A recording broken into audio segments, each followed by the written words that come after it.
चलो, तो दो रेखाओं के बीच संबंध देखना है समांतर का और लंबवत का। ये है पार्ट 2। पार्ट 1 में मैंने लगभग कॉन्सेप्ट समझाने की कोशिश करी है प्रवणता की।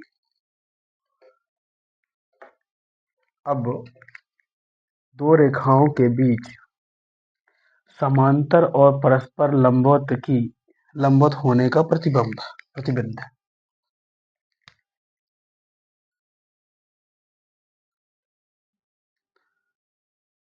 दो रेखाओं के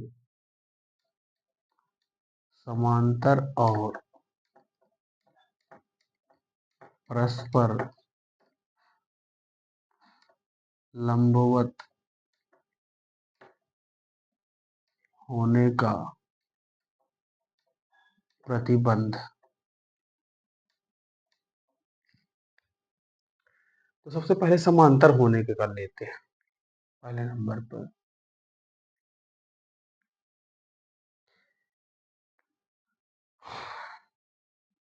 पहले समांतर करते हैं, फिर लंबवत कर लेंगे।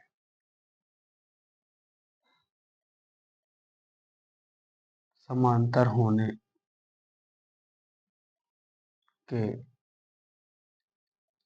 संबंध में माना दो रेखाएं L1 व L2 है, जिनकी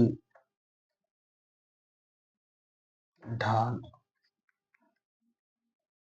M1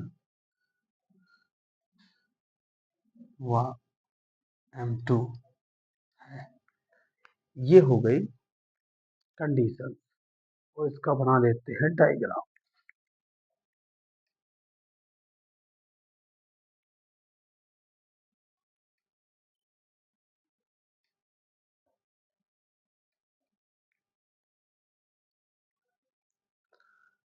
तो अगर ये रेखा L1 है, ये रेखा L2 है, तो रेखा L1 के साथ अल्फा कोण और रेखा L2 के साथ बीटा कोण बनाती है। ठीक है, इस तरह से डायग्राम हो गया। अब आप समझिए,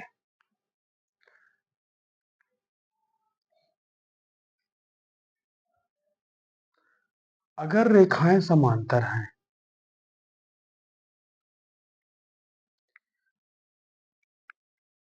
तो उनके जो ये झुकाव कोण है, जो इनका ढाल है, ये झुकाव कोण है, वो बराबर होगा। यदि यदि L1 व L2 रेखाएं समांतर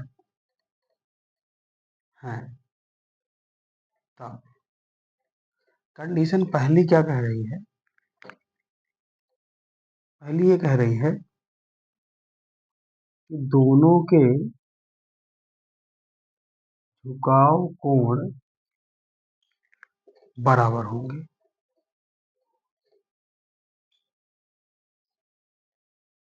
इसका मतलब ये हुआ कि alpha equal to beta degree.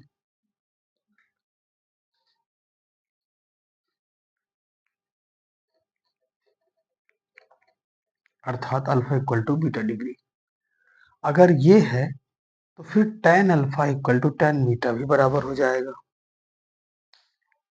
इतना नोट कर लीजिए।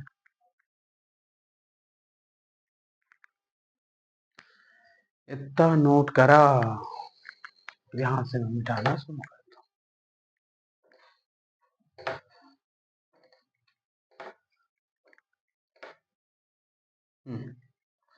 अगर अल्फा इक्वल टू बीटा है तो tan अल्फा, इसलिए tan alpha equal to tan beta भी होगा। अगर दो रेखाएं समांतर हैं तो उनके झुकाव कोण बराबर होंगे।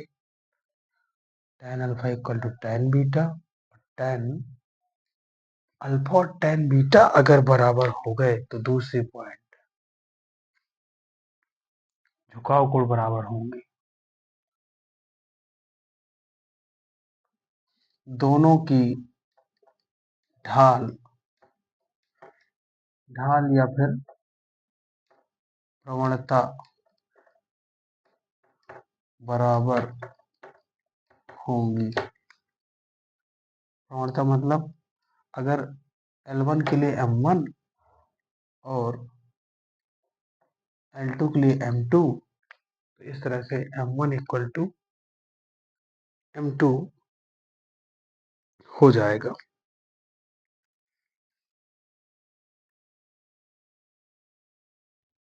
इस तरह की कंडीशन हमें दिमाग में रखनी होगी कि अगर दो रेखाओं के बीच समांतर की कंडीशन आ रही है तो उनका झुकाव कोण बराबर हो जाता है, उनकी प्रवणता आपस में बराबर हो जाती है। तीसरा बिंदु इसका विलोम है।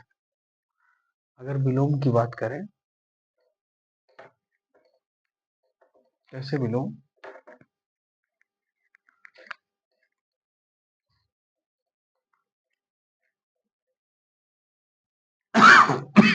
सॉरी, यदि दो रेखाओं की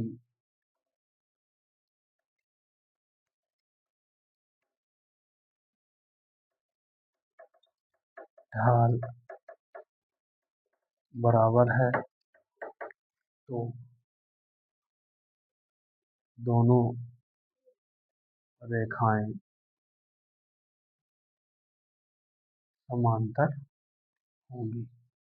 ये जस्ट इसका विलोम है कि जब समांतर है तो प्रवणता बराबर होती है, और यदि प्रवणता बराबर है तो रेखाएं समांतर होंगी।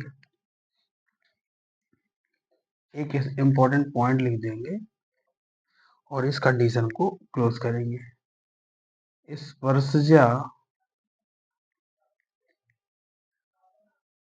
इसे बोलते हैं टेंजेंट।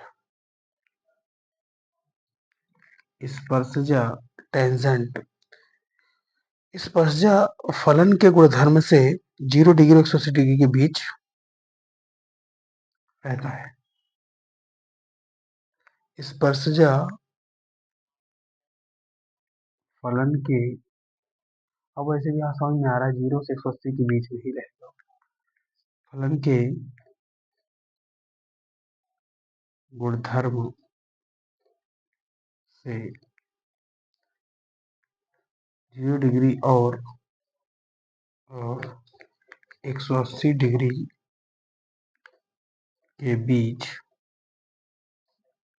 मान रहेंगे। एक ये हो गया।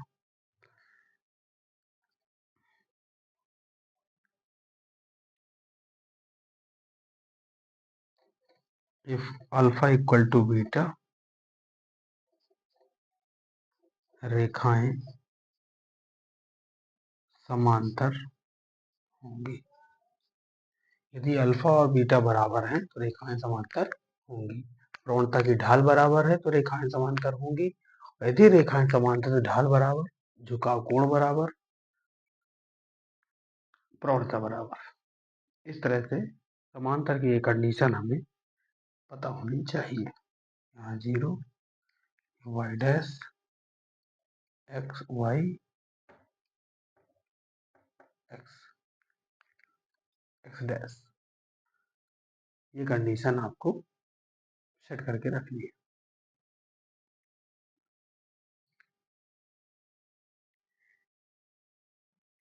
ये पढ़ना है हाँ।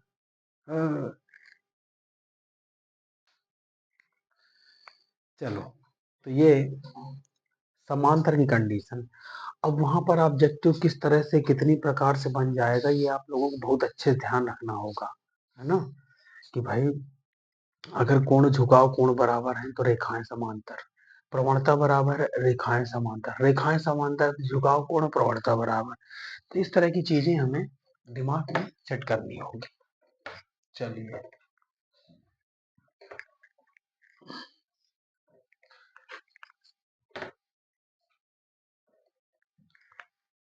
दूसरी कंडीशन है रेखाएं परस्पर लंबवत हैं। अगर डायग्राम बनाने की आप कोशिश करेंगे तो अगर एक रेखा इस तरह से हो रही है तो दूसरी रेखा कुछ ऐसे यहाँ ये 90 डिग्री का कोण बन रहा है।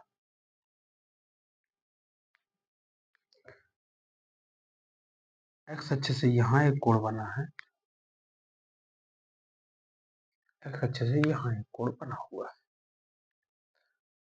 अगर ये अल्फा है तो ये बीटा हो गया। अल्फा के लिए L1 और बीटा के लिए L2 लेनिंग हो गई। ये लंबवत की कंडीशन है, इसलिए ये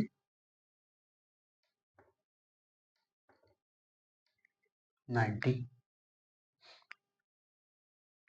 बहुत अच्छे से समझा दे रहा हूँ।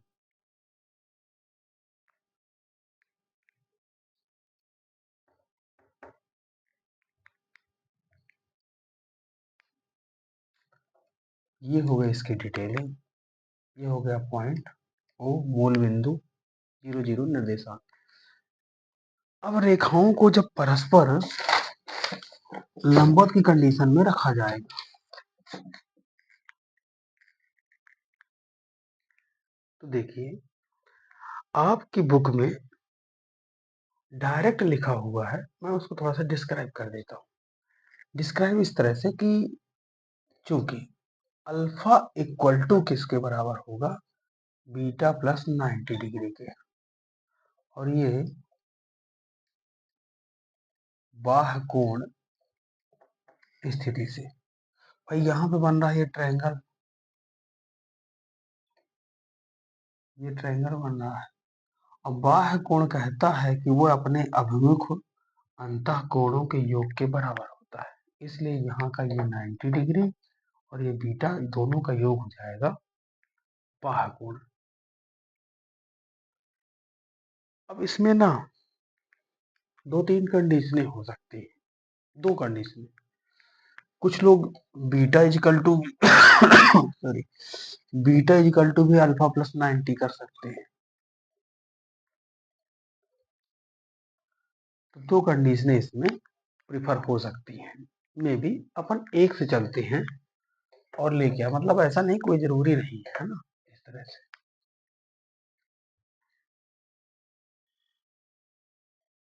तो इसको रीअरेंज करें और tan अल्फा रखें। tan अल्फा जब रखेंगे तो ये हो जाएगा tan 90 प्लस बीटा डिग्री। तो tan alpha equal to tan 90 plus beta second चतुर्थांश में जाएगा, माइनस होता है tan, और ये हो जाएगा cot बीटा, क्योंकि 90 और 270 में मान चेंज हो जाते हैं तो ये हो जाएगा cot बीटा। कॉट बीटा को हम tan अल्फा में ही बनाएंगे क्योंकि हमारी प्रवणता का कुछ कंडीशन होती है, तो 1/tan बीटा, क्योंकि tan थीटा बराबर होता है 1/cot थीटा। तो इस तरह से हमने इसकी कंडीशन सेट कर ली। अब tan अल्फा होता है m1 माइनस tan बीटा होता है m2, क्योंकि दूसरी लाइन के लिए प्रवणता हो जाएगी m2 और पहली लाइन के लिए हो जाएगी प्रवणता m1।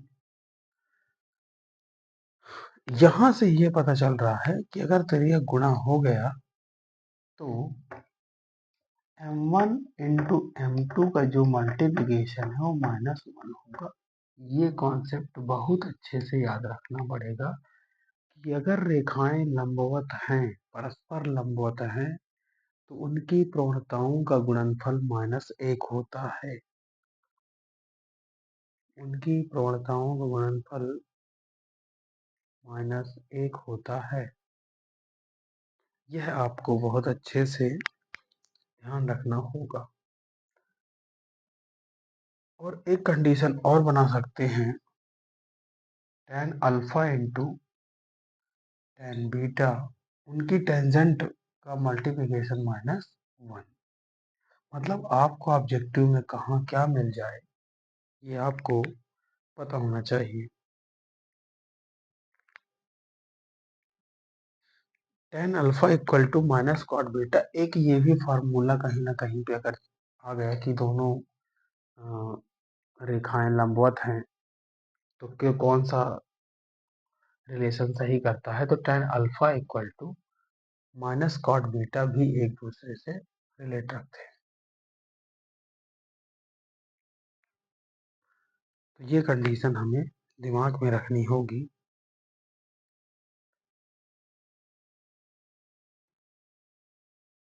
इसे नोट कर, इसे नोट करा।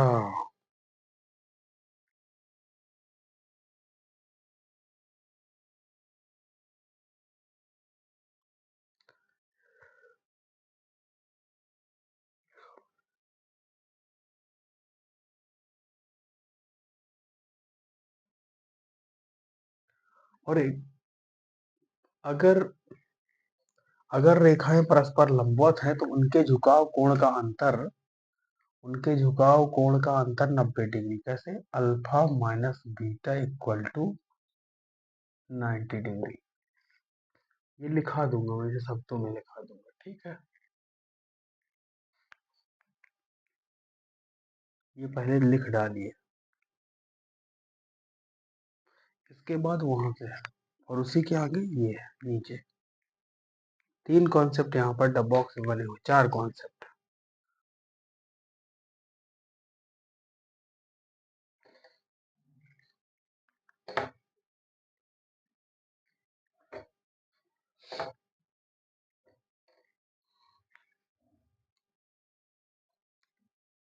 ये झुकाव कोण, अल्फा और बीटा क्या है? झुकाव कोण। अल्फा और बीटा का अंतर 90 डिग्री है। अर्थात अर्थात रेखाएं परस्पर लंबवत लंबवत हो तो परस्पर लंबवत हो तो परस्पर लंबवत हो तो हो तो झुकाव कोण के बीच अंतर 90 डिग्री का होता है। इस तरह से कंडीशंस पता होनी चाहिए।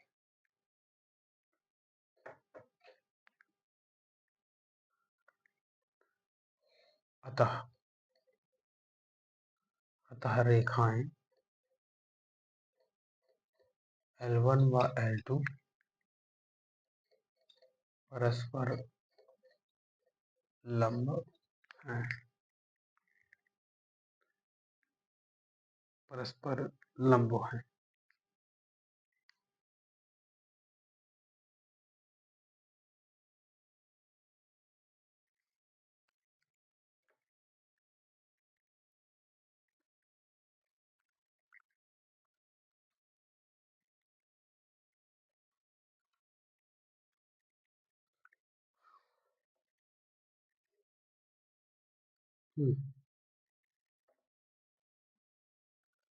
यदि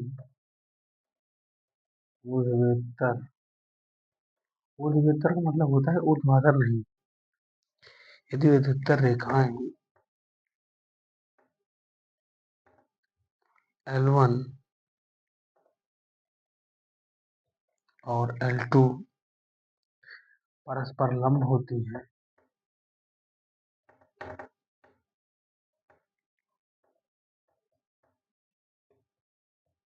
परस्पर लंब होती हैं यदि सॉरी, यदि और केवल यदि और केवल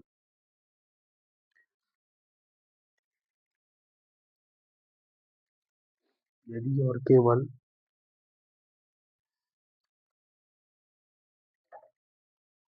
यदि उनकी ढाल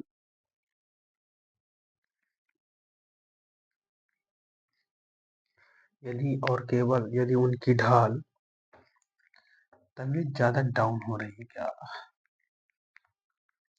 ढाल परस्पर ऋणात्मक व्युत्क्रम है।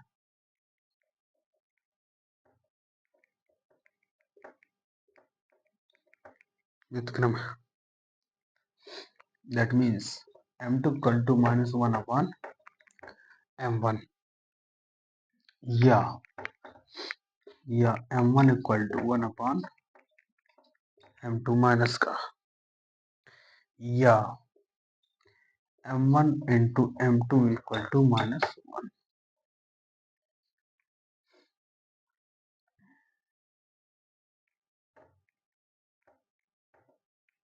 इस तरह से इसकी कहानी यहीं पर समाप्त।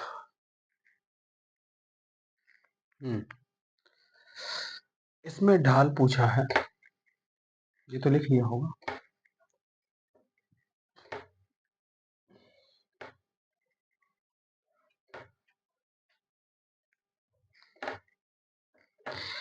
एग्जाम्पल नंबर 1 क्वेश्चन शुरू है। अभी एक दूंगा, एक करने के लिए आपको करना, फोटो करके भेज देना।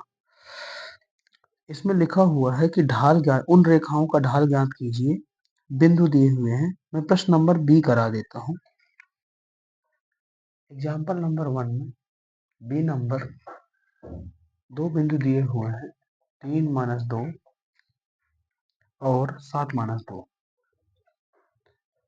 7-2 बोला है बिंदुओं से होकर जाती है,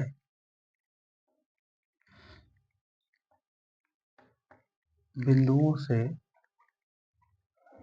होकर जाती है उस रेखा की ढाल ज्ञात करो। अगर मान लो ऐसा क्वेश्चन आया कि 2 बिंदु से होकर के जाती है, उस रेखा की ढाल ज्ञात करो। हल हल माना एक रेखा एल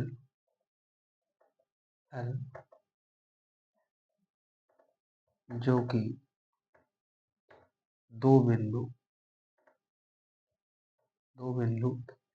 P टू Q 7-2 से होकर जाती है,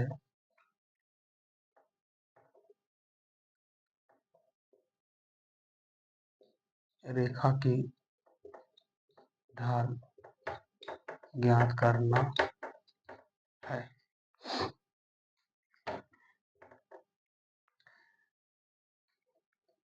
हम जानते हैं दो बिंदुओं से होकर जाने वाली रेखा की ढाल m equal to y2 minus y1 upon x2 minus x1।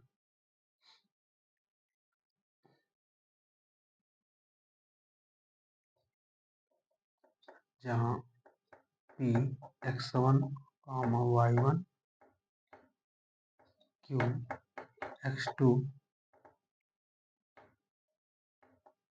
y2।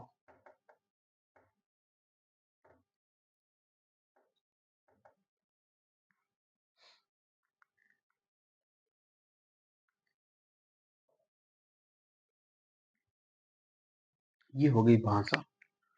भाषा कुछ नहीं, किताब में कुछ नहीं लिखा हुआ है, वो बनाना अपने से है, कॉन्सेप्ट है। जिसके पास समझदारी है जिसके पास थोड़ी बहुत होशियारी और चालाकी है तो वो काम कर जाएगा, है ना।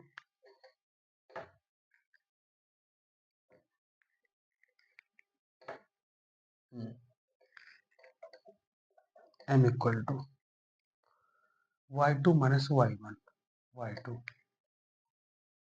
Minus y1, x2 minus x1, x2 minus x1,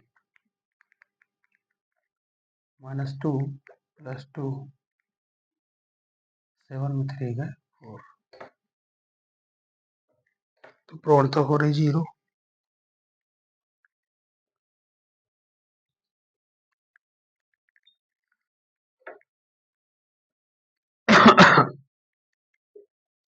m equal to 0।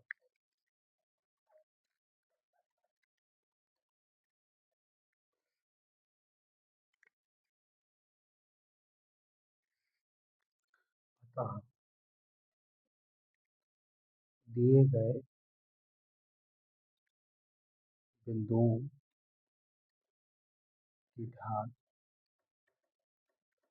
m बराबर 0, m बराबर 0।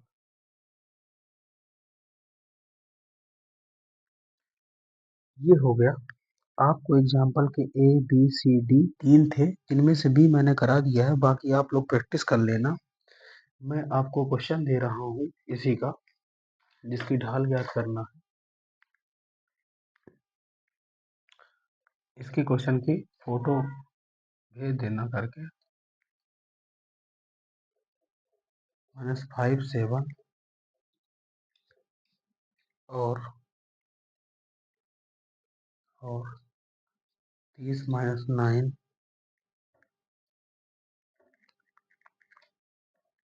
से होकर जाने वाली रेखा की ढाल, ये क्वेश्चन आपको करना है। इसकी फोटो भेज देनी।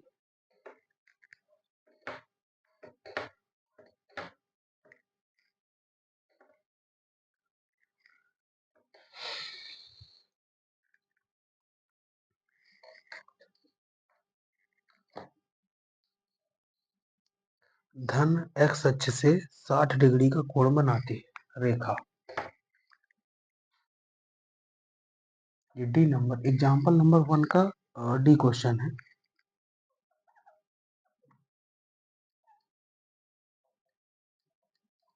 धन x अक्ष से एक रेखा 60 डिग्री का कोण बनाती है, ढाल ज्ञात कीजिए।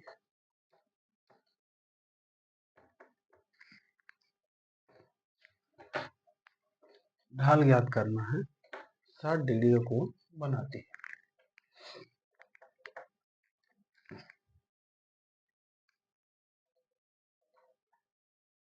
कोण दिया है रेखा द्वारा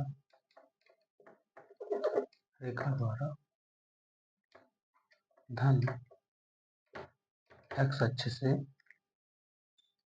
60 डिग्री का कोण बनता है, जो कि tan theta equal to m equal to हो जाएगा tan 60 degree. m equal to हो जाएगा tan 60 का मान हो जाता है √3, tan 60 का मान हो जाता है √3, और यही हो जाता है आंसर। अतः अभीष्ट मान, ढाल का अभीष्ट मान, अतः अभीष्ट मान लिख सकते, अतः अभीष्ट मान m बराबर √3 है। अतः रेखा की ढाल बराबर 3 है। और आपको क्वेश्चन करना है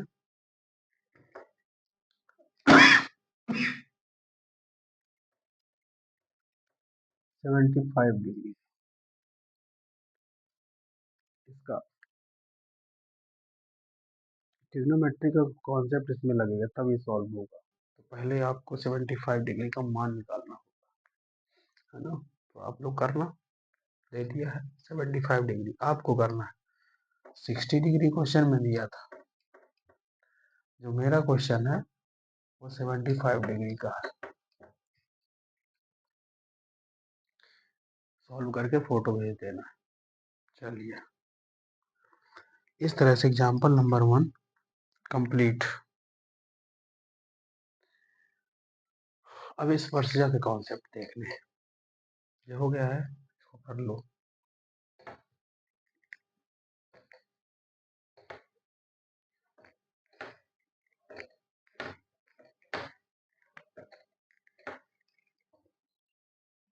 दो रेखाओं के बीच का कोण,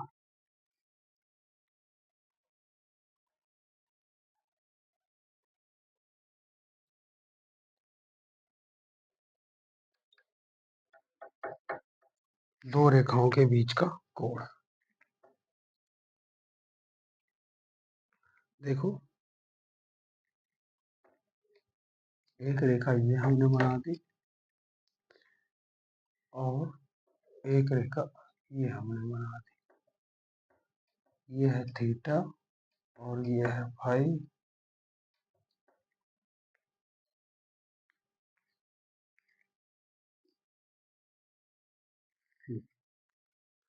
alpha 1 L1, alpha 2 L2, X dash Y X dash. This is the मूल बिंदु O, दो रेखाओं के बीच का। ये कॉन्सेप्ट हमें सीखने होंगे बहुत अच्छे से। अगर ये डायग्राम समझ में आ गया तो जो हमें बताना है tan थीटा मॉड ऑफ करके, जो भी फार्मूला होता है m2 minus m1 upon 1 plus m1 into m2, ऐसा m2 minus 1 plus m1 into m2, ये कॉन्सेप्ट जल्दी से आ जाएगा। ठीक है, तो चलो शुरू कर लेते हैं। एंगल बिटवीन टू लाइंस, मान ले, माना दो रेखाएं L1 व L2 जिनके झुकाव कोण भी लिख सकते हैं और प्रवणता भी, सारी चीजें जिनके झुकाव कोण क्रमशः अल्फा 1 व अल्फा 2 है, एवं ढाल क्रमशः m1 व m2 है। इतना तो हमने बना लिया सिर्फ देख करके, अभी कुछ नया लाया नहीं, सिर्फ मैंने कॉन्सेप्ट बनाया। तब क्या हो जाएगा, झुकाव कोण अल्फा है, प्रवणता m है, m1 इक्वल टू हो जाएगा tan alpha 1, m2 equal to जाएगा tan अल्फा 2। ये हो गए कॉन्सेप्ट।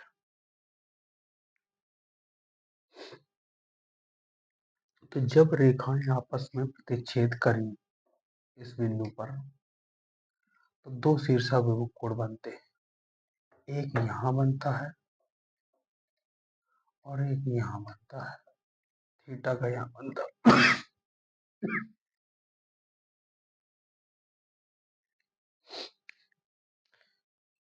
तब m1 tan alpha 1, m2 tan alpha 2। यहाँ तक तो ये हो गई कंडीशन की, मतलब जो देखा उसको लिख दिया और जो हमने किया वो कम। कॉन्सेप्ट ये है कि दो शीर्षाभिमुख कोण बनते हैं। शीर्षाभिमुख कोण में ये होता है कि जब दो रेखाएं प्रतिच्छेद करती है तो आमने सामने कोण आपस में बराबर हो जाते हैं। अगर यहाँ ये थीटा है तो यहाँ भी ये थीटा हो जाता है, और अगर यहाँ ये फाई है यहाँ भी ये फाई एंगल बन जाता है। इस तरह की कॉन्सेप्ट यहाँ लिख देंगे। चूंकि दो शीर्षाभिमुख कोण बनते हैं।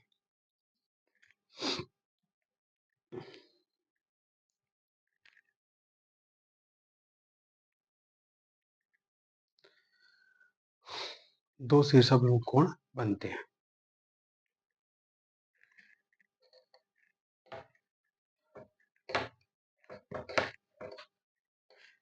क्योंकि हम जानते हैं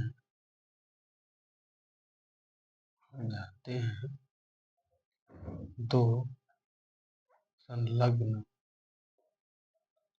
कोणों का योग 180 डिग्री। जो शीर्षाभिमुख कोण है ना, उनके संलग्न कोण, अगर आप इसको देखेंगे 180 डिग्री, फिर इनको देखेंगे 180 डिग्री, दिमाग में सेट करके चलना होगा।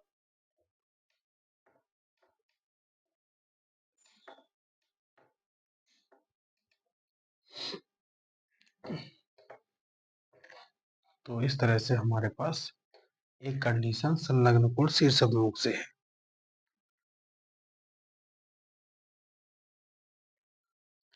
दूसरी बुक में डायरेक्ट दी हुई है संलग्न कोण हमारे पास है ना, theta plus phi equal to 180 degree. एक तो ये कंडीशन है ना। एक मैं और बताने की अगर कोशिश करूं तो कॉन्सेप्ट ये कहता है कि theta is equal to alpha two minus alpha one. ये समझ में नहीं आएगा, इसे मैं बता देता हूँ। बुक में तो डायरेक्ट लिखा हुआ है इसी तरह से, शायद जो भी लिखा है बुक में ऐसे ही लिखा है, theta is equal to alpha two minus alpha one. ये होता कैसे ये दिखा देता हूँ। जैसे अगर आप देखेंगे ना, इस वाले में ये ट्रायंगल हो गया, ये ट्रायंगल हो गया, इसमें ये बहिष्कोण है। तो अल्फा टू डिनोट करता है अल्फा वन प्लस थीटा बाह्य कोण या बहिष्कोण भी बोलते हैं, बाह्य कोण। तो थीटा इक्वल टू ये आएगा alpha two minus alpha one हो जाएगा। यहाँ से ये बनता है, यहाँ से ये बनता है। अब आप क्या करिए, दोनों पक्षों में tan ले लीजिए। tan theta equal to tan alpha two minus alpha one. अभी tan a माइनस बी का फार्मूला इसमें अप्लाई कर देंगे। tan a माइनस बी का फार्मूला अप्लाई कर देंगे। ये डायग्राम आपने बना लिया होगा अच्छे से, नहीं बनाया तो आप पीछे जाकर के पॉज करके बना लेना। मैं इसे हटा देता हूँ, यहाँ पर लगा देंगे tan थीटा बराबर alpha two minus tan alpha one upon one plus alpha one into alpha two into tan alpha one. tan theta equal to tan alpha two की वैल्यू यहाँ से मिल जाएगी m2 minus m1 one one plus m2 into m1।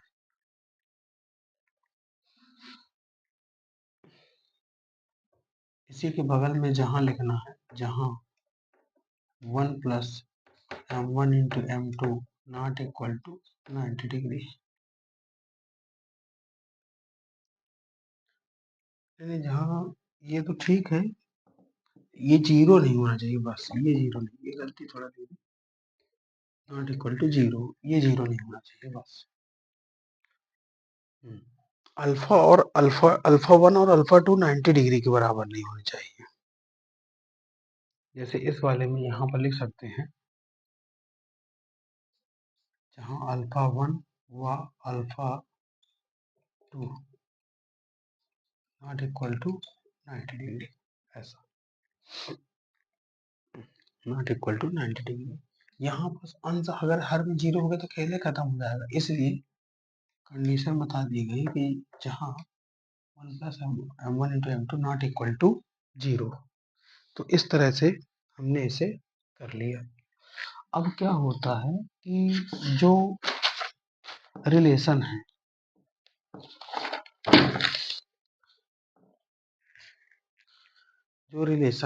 उससे कर लेते, जैसे ये यहाँ दिया हुआ है, अगर यहाँ से करेंगे, क्योंकि theta equal to 180 minus 5,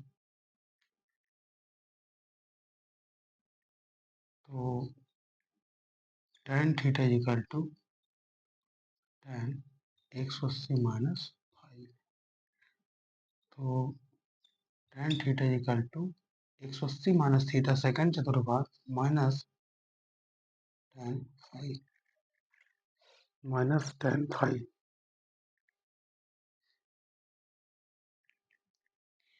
minus tan 5, ये हटा दे तो लिख गया होगा, 3 साल पहले लिख गया रहा होगा।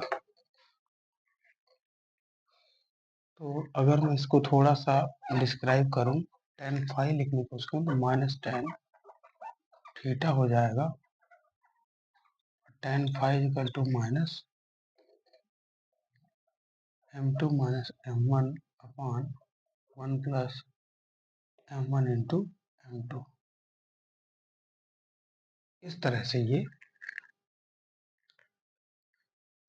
tan 5 और tan थीटा हमने दोनों की वैल्यू निकाल ली। अंतर सिर्फ कितने का है? अंतर सिर्फ माइनस का है, अंतर सिर्फ माइनस का है।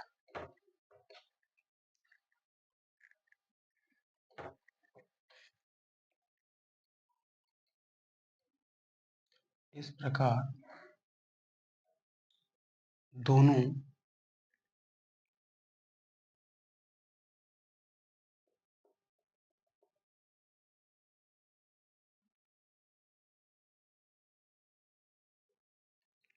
दोनों संबंधों से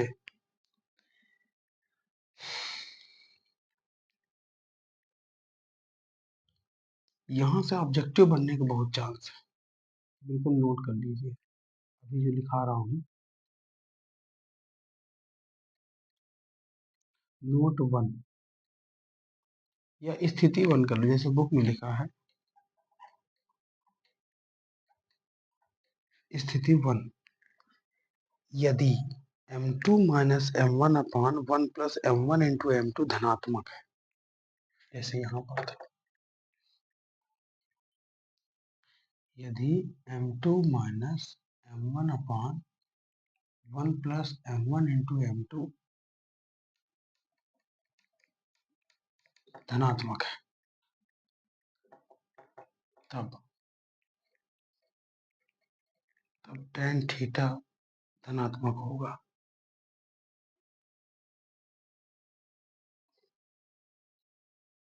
सही बात है, अरे धनात्मक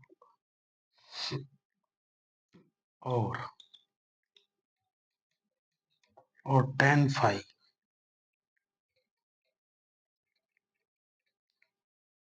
ऋणात्मक होगा। ये भी सही बात है, ऋणात्मक है, जिसका अर्थ यह है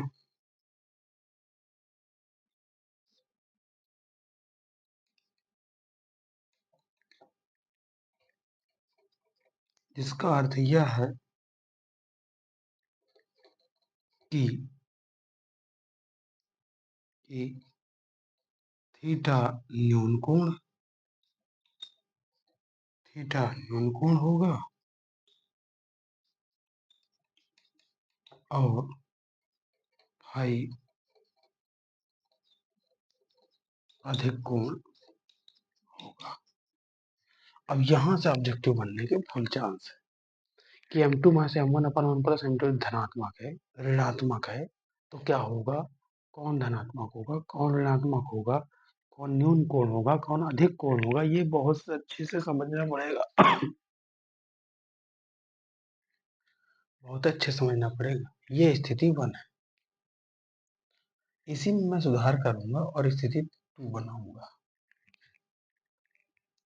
यदि m2 minus m1/1 plus m1 into m2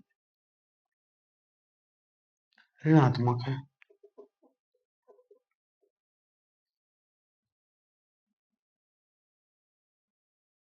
ऋणात्मक है,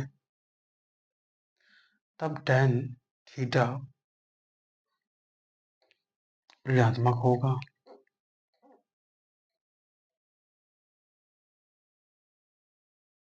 ऋणात्मक होगा और tan फाई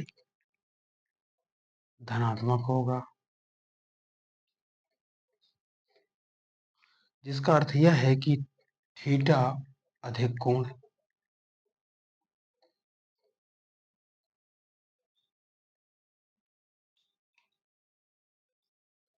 कोण होगा और फाई न्यून कोण होगा।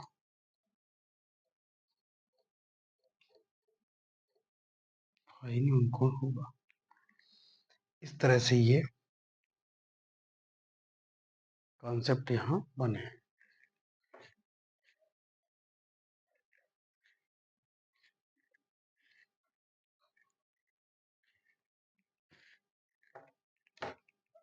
अतः हम कह सकते हैं कि m1 और m2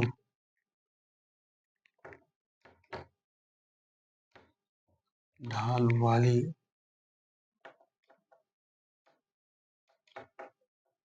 रेखाओं L1 और L2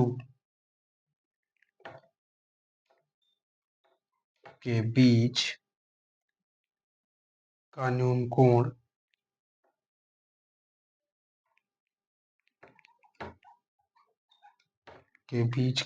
कोण माना कि थीटा।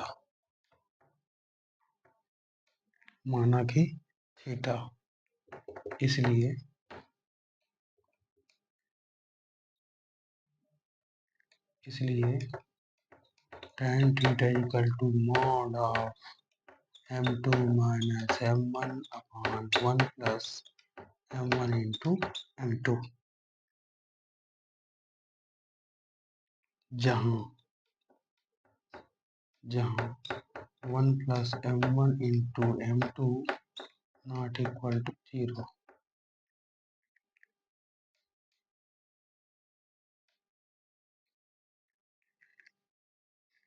इस तरह से ये कंडीशन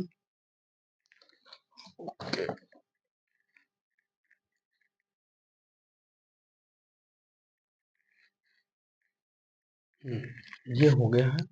अब इसमें एग्जाम्पल नंबर 2 और एग्जाम्पल नंबर 3 दोनों बहुत आसान हैं। मैं कर देता हूँ, बाकी करने की आवश्यकता नहीं होनी चाहिए।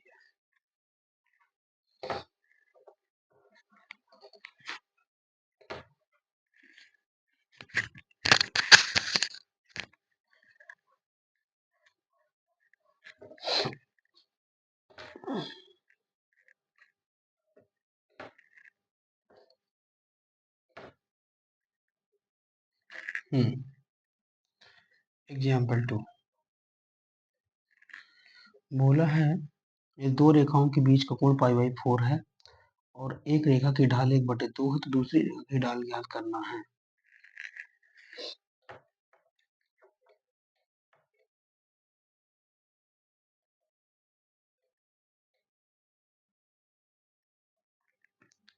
दिया हुआ है दो रेखाओं के बीच का कोण, दिया है दो रेखाओं के बीच का कोण थीटा π/4 माना दो रेखाओं की ढाल m1 व m2। एक रेखा ढाल m1/1/2 दिया।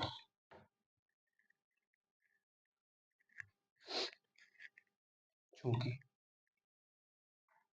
हम जानते हैं tan थीटा बराबर mod of m2 minus m1 1 plus m1 into m2। अब हमें ये समझ में नहीं आ रहा कि जो ढाल दी है वो m1 की है या फिर m2 की है। तो हमारे पास दो कॉन्सेप्ट हैं कि एक बार हम m1 में रख करके चेक कर लें और एक बार m2 में रख करके चेक कर लें। दोनों से जो भी मान आएंगे वो हमारे लिए दोनों एक्सेप्टेबल होंगे, इस बात का समझना होगा। तो या फिर बगल बगल में दोनों कर सकते हैं जैसा कि बुक में करके रखा हुआ है ना। जैसा भी जिसको लगे वैसे करना होगा।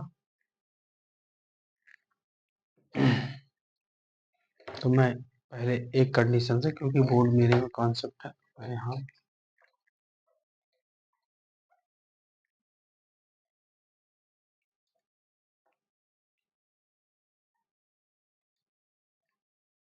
क्योंकि 1/2 और थीटा π/4 tan π/4 बराबर m2 यही है -1/2 बटे 1 प्लस m2/2। tan π/4 1 होता है, सॉल्व करेंगे 2m2 -1 बटे इसको सॉल्व कर लेंगे 2 प्लस m2, इसका 3 गुणा करेंगे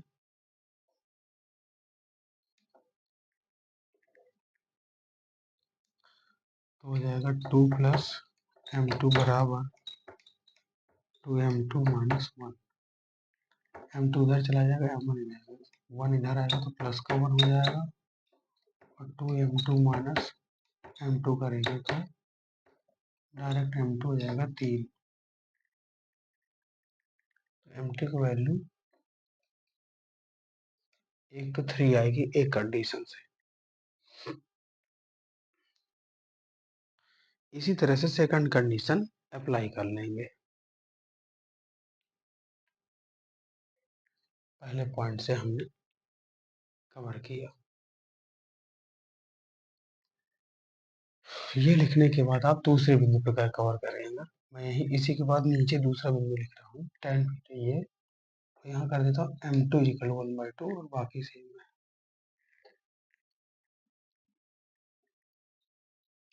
tan π/4 रहेगा, यहाँ हो जाएगा 1/2 और m1 की जगह m1 रहेगा। तो यहाँ में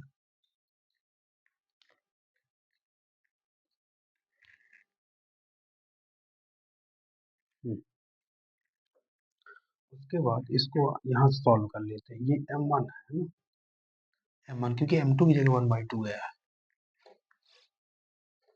1 हो जाएगा, यहाँ पर हो जाएगा 1 माइनस 2m1 और ये इसके बटे वाले एलसीएल पर दो आपस में कैंसिल आउट जाता होगा। कुछ लोग सोचेंगे कि कहाँ चला गया, जो है वो कैंसिल आउट हो जा रहा है, इसलिए उसको यहाँ इतना नहीं लिखा। 11th में हो बहुत सारी चीजें वहाँ लैप करनी होती है, डायरेक्ट काटनी पड़ती है। इसका 13 गुना करेंगे 2 प्लस m1 बराबर 1 माइनस 2m1। m1 उधर चला जाएगा, 2 इधर आएगा, 2 माइनस 1 बराबर -2m1 माइनस m1। ये हो जाएगा माइनस का 3m1, 1 हो जाएगा। तो m1 की वैल्यू आएगी माइनस का 1/3,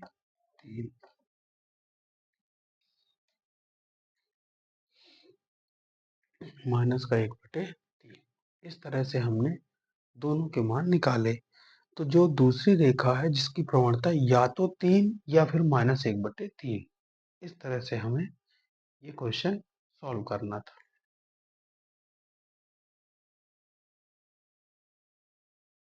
example number 3। Example number 3। Example number 3 में लिखा है कि -2, 6 और 4, 8 बिंदुओं को मिलाने वाली रेखा 8, 12 और x 24 बिंदुओं को मिलाने वाली रेखा पर लंब है। x का मान ज्ञात करना है। लंब है तो हमें सीधे याद आया कि दो रेखाएं जब लंब सॉरी लंब होती हैं तो उनकी प्रवणताओं का गुणनफल -1 होता है। ये हमें याद आ गया। अब लंब होता है तो दोनों की ढाल हमें चाहिए, क्योंकि लंबों की कंडीशन में ढाल होती। क्योंकि हम जानते हैं दो बिंदुओं से होकर जाने वाली रेखा की ढाल m बराबर y2 minus y1 upon x2 minus x1, ये हमें पता है। तब -2, 6 और 4, 8 से होकर जाने वाली रेखा की ढाल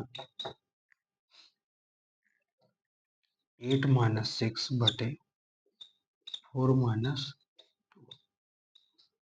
8 में 6 हो जाएगा तो 6 2 8 प्लस हो जाएगा 6 1 2 2 3 1/3 इज द ढाल। इसकी वैल्यू पहली वाली है m1 1/3 आ रहा है, 1/3 आ रहा है। इसके बाद दूसरा बिंदु जो दो ठो दिए हुए हैं उनकी भी रेखा की ढाल निकाल लेते हैं। तब उसके बाद इसके नीचे से लिखना है इसी प्रकार 8 12। अब मैं उसी में चेंज कर रहा हूँ, आपको नीचे से लिखना है इसी प्रकार, उसी में सुधार नहीं देना है। ये जो इसी प्रकार है तब के बाद हमने सॉल्व कर दिया। अब नीचे m2 वाले की वैल्यू निकालना है तो मैं इसी में सॉल्व कर दे रहा हूँ। इसी प्रकार 8 12 और x 24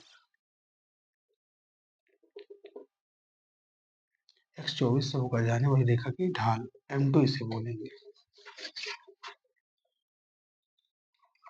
m2 24 - 12 बटे x - 8,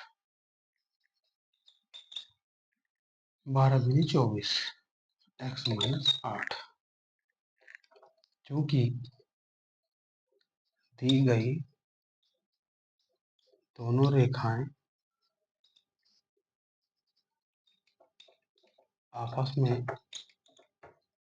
लंब हैं, इसलिए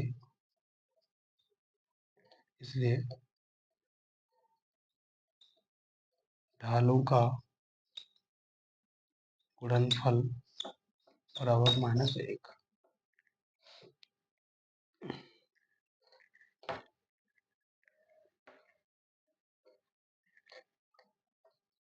m1 इंटू m2 बराबर -1। m1 की वैल्यू थी 1/3 और m2 की वैल्यू है 12 बटे x - 8 बराबर -1।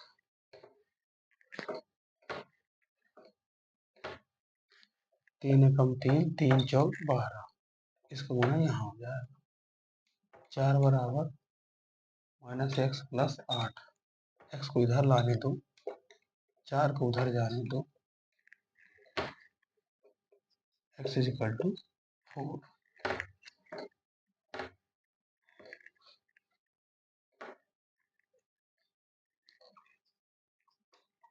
अतः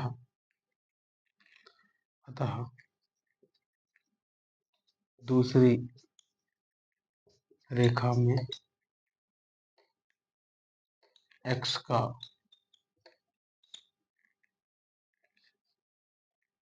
उस रेखा में एक बिंदु के x का मान 4 प्राप्त हुआ। इस तरह से आंसर आप सॉल्व करेंगे। प्रश्नावली फिर हम लोग देखेंगे।